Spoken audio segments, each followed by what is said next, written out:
Library سے فراغت پر ہم لوگ سیدھے شاہ زندہ کے قبرستان پہنچے۔ یہ جگہ ایک پہاڑی پر واقع ہے۔ باہر لکڑی کا منقش گیٹ ہے جس پر لکھا ہوا ہے عجلوا بالصلاة قبل الفوت، عجلوا بالتوبہ قبل الموت، یعنی نماز جلدی ادا کرو قضا ہونے سے پہلے، توبہ میں جلدی کرو موت سے پہلے۔ دروازے کے باہر ایک مسجد بنی ہوئی ہے جس کو روسیوں نے شراب خانہ بنایا ہوا تھا۔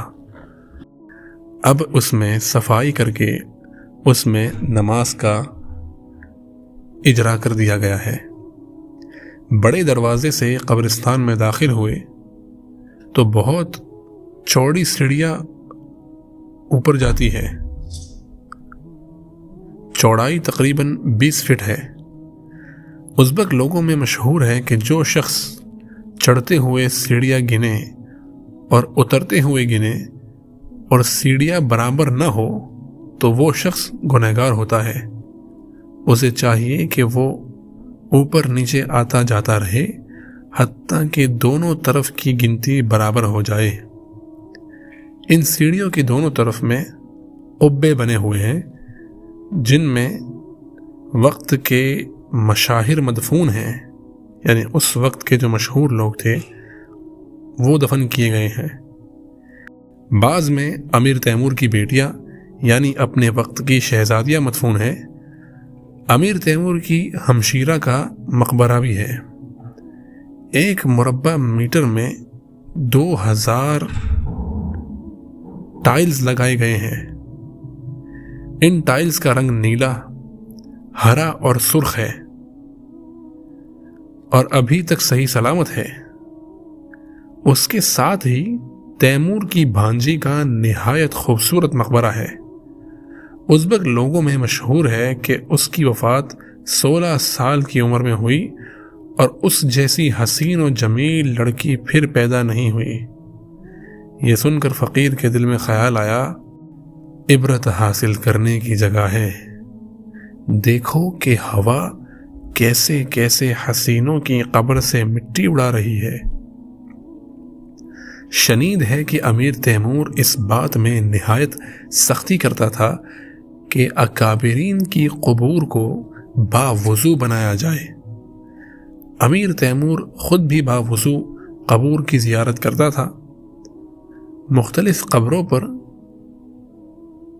کندے کیے گئے ہوئے نام اب بھی موجود ہے۔ بعض پتھروں پر 1000 سال پہلے کی تاریخ کندہ تھی۔ عموماً سفید رنگ کے پتھروں میں بہت خوبصورت لکھائی کی گئی تھی۔ کافی ساری سیڑھیاں چڑھنے کے بعد دائیں طرف لکڑی کا ایک بہت بڑا دیو ہیکل منقش دروازہ نظر آیا۔ ایک دروازے پر لکھا تھا ابواب الجنت للفقراء، جنت کے دروازے فقراء کے لیے ہے۔ دوسرے پر لکھا ہوا تھا ابواب الرحمت للرحماء، رحمت کے دروازے مہربانی کرنے والوں کے لیے ہیں۔ اس بات پر حیرانی ہوئی کہ 1000 سال گزرنے کے باوجود بھی یہ دروازہ ٹھیک تھا۔ اندر داخل ہوئے تو ایک مسجد بنی ہوئی تھی جو حضرت قشم بن عباس رضی اللہ تعالی عنہ کی یاد میں بنائی گئی تھی۔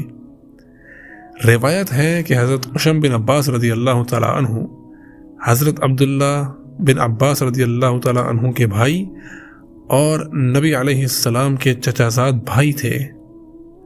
وہ 45 ہجری یعنی 45 ہجری میں یہاں پر اسلام کا پیغام لے کر آئے۔ ہزاروں لوگوں نے ان کے ہاتھ پر اسلام قبول کیا۔ ایک مرتبہ عید کی نماز پڑھتے ہوئے کفار نے موقع پا کر ان کو شہید کر دیا، اس لیے ان کو شاہ زندہ کہتے ہیں۔ حضرت قشم بن عباس رضی اللہ تعالی عنہ کے متعلق روایت یہ ہے کہ رسول اللہ صلی اللہ علیہ وسلم کے دفن میں شریک تھے اور سب سے آخر میں قبر مبارک سے نکلنے والے بھی یہی تھے۔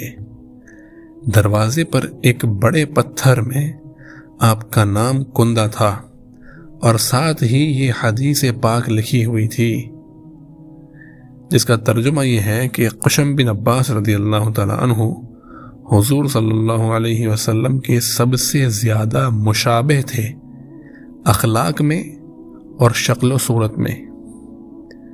مزار شریف کے باہر کئی چلہ خانے بنے ہوئے تھے، یعنی جہاں پر بزرگان دین آ کر 40 دن وہاں عبادت کیا کرتے تھے، تو اس کا ایک الگ پورا ایک پروسیس ہوتا ہے جو یہاں پر مکمل طور پہ لکھا ہوا نہیں ہے، لیکن ایک ہلکی سی بات آپ کے سامنے رکھ دی گئی کہ چلہ خانے کس کو کہتے ہیں۔ یہاں سے گزر کر قبر خاص کے قریب نیچے تو انوارات کا عالم کچھ اور ہی تھا۔ قبر پر لکھا گیا تھا، آپ ہرگز مردہ شمار نہ کرے ان لوگوں کو جو قتل کر دیے گئے اللہ کے راستے میں۔ قبر مبارک کے نیچے تہ خانے میں چلہ خانہ بنا ہوا تھا۔ متولی نے خصوصی رعایت کرتے ہوئے اسے کھولا۔ عجیب بل کھاتا ہوا راستہ، پہلے ایک کمرہ، پھر دوسرا کمرہ، پھر تنگ سی جگہ قبر مبارک کے بالکل محاذ میں۔ یہ وہ جگہ تھی جہاں ہمارے اکابرین بایزید بسطامی رحمۃ اللہ علیہ اور ابو الحسن خرقانی رحمۃ اللہ علیہ جیسے حضرات بھی بیٹھ کر مراقبہ کرتے تھے۔ فقیر بھی وہاں مراقب ہوا اور لطائف میں ایسی ہلچل محسوس ہوئی کہ زندگی بھر یاد رہے گی۔ قریب ہی بنی ہوئی مسجد میں 2 رکعت نفل پڑھ کر احباب کے لیے دعائیں مانگی۔ یہاں سے فراغت پر وقت کے مشہور محدث حضرت دارمی رحمۃ اللہ علیہ کی قبر پر ایصال ثواب کیا اور دعا مانگی، پھر واپس آ گئے۔ ریگستان چوک کے قریب ہی ایک مسجد ہے، مسجد بی بی خنم، تو وہیں پر یہ مسجد بنائی گئی ہے ریگستان چوک کے قریب۔ اس کے بارے میں مختلف روایات ہیں۔ ایک روایت یہ ہے کہ یہ مسجد خود امیر تیمور نے تعمیر کروائی۔ دوسری روایت یہ ہے کہ مسجد امیر تیمور کی چینی نزاد بیگم بی بی خانم نے تعمیر کروائی، جبکہ امیر تیمور ہندوستان فتح کرنے گیا ہوا تھا۔ یہ مسجد امیر تیمور کے لیے بی بی خانم کا تحفہ تھی۔ بعض لوگوں نے زیب داستان کے لیے مسجد کے معمار اور بی بی خانم کے عشق کی داستان بھی بنا رکھی ہے۔ چونکہ ہندوستان سے واپسی پر امیر تیمور نے اپنی سلطنت کی تمام خواتین کو پردے کا حکم دیا تھا، مسجد اس قدر خوبصورت ہے کہ سجی ہوئی دلہن معلوم ہوتی ہے۔ اس مسجد کو دیکھنے کے بعد ہم لوگ گور امیر دیکھنے کے لیے گئے۔ گور امیر سمرقند کے ایک سرے پر گور امیر ہے، جہاں امیر تیمور اور ان کے خاندان کے افراد مدفون ہے۔ فیروزی رنگ کے گنبد والا یہ مقبرہ امیر تیمور نے اپنے پوتے محمد سلطان کی وفات پر تعمیر کروایا تھا، مگر چند سال کے بعد اسے خود بھی 1405 عیسوی میں یہیں دفن ہونا پڑا۔ میٹھے نامیوں کے نشاں کیسے کیسے، زمیں کھا گئی آسماں کیسے کیسے۔ یہ بات قابل ذکر ہے کہ امیر تیمور نے اس کے پیر و مرشد میر سعید پیر بھی اس مقبرے میں دفن ہے۔ جہاں میر سعید کے پاؤں ہے وہاں امیر تیمور کا سر ہے۔ سنا ہے کہ اہل اللہ کے ساتھ ایسی محبت و عقیدت کی وجہ سے اللہ تعالیٰ نے اسے دنیا کا عظیم فاتح بنایا، حتیٰ کہ اس کے مقبرہ کے دروازے پر امیر عالم کا خطاب لکھا گیا ہے۔ یہ بھی عین ممکن ہے کہ یہی عقیدت اس کے لیے آخرت کا مغفرت کا سبب بن جائے۔ امیر تیمور کے 4 بیٹے تھے، ان میں سے 2 اس کی آبائی شہر سبز میں مدفون ہے، البتہ شاہ رخ اور میران شاہ اس کے پہلو میں مدفون ہے، یعنی امیر تیمور کے پہلو میں۔ اس کے پوتے الغ بیگ کی قبر بھی اسی گنبد کے نیچے ہے۔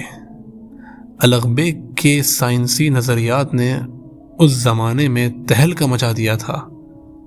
ان نظریات کی مخالفت میں خود اس کا اپنا بیٹا عبداللطیف پیش تھا۔ اس نے اپنے باپ کو موت کی سزا سنائی، خود بھی اسی گنبد کے نیچے مدفون ہے۔ گور امیر